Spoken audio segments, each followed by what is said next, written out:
పర్యావరణం పట్ల స్పృహ. అంటే మనము ఈ అకేషన్‌లో మనము ఉపయోగించినటువంటి వస్తువులు గాని, లేకపోతే ఏదైనా సరే వాటిని ప్రాపర్‌గా యుటిలైజ్ జేసి, మళ్ళీ వాటిని తిరిగి ఎక్కడ పెట్టాలో అక్కడనే ఉంచాలి ఆటిని. అదే విధంగా మళ్ళీ మన వల్ల ఇతరులకు ఇబ్బంది కలిగించొద్దు. మన ఆనందము ఇతరులకు విషాదాన్ని మిగిలించొద్దు.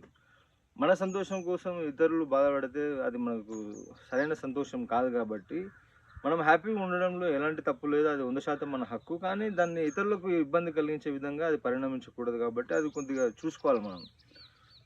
తర్వాత పాయింట్, ఇప్పుడు సెలబ్రేట్ చేసుకోవడానికి డబ్బున్నోళ్ళు సరే సరే. ఆ డబ్బుతోటి వాళ్ళు సెలబ్రేట్ చేసుకోవచ్చు. లేకపోతే ఇతర చారిటీ అండ్ సర్వీస్‌లో వాళ్ళ డబ్బులు స్పెండ్ చేసి, వేరోళ్ళ మొహంలో గూడా ఆనందాన్ని నింపొచ్చు.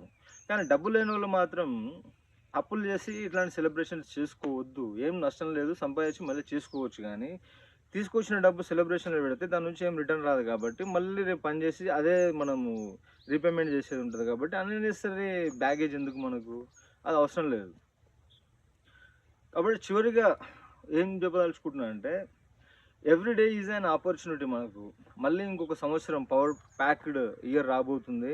ఈ సంవత్సరము మీరు కోరుకున్నటువంటి లక్ష్యాలను సాధించడంలో, సహేతుకమైనటువంటి లక్ష్యాలను సాధించడంలో మీకు 2026 ఇయర్ మీకు మరింత బాగా కలిసి రావాలని, ఆ భగవంతుడు మీకు ఆయురారోగ్యాలు, మనశ్శాంతి, తర్వాత ఎన్నో అవకాశాలు కల్పించాలని కోరుకుంటూ, క్యాలెండర్ పైన తేదీ మారినంత మాత్రాన మన జీవితం ఏం మారిపోదు.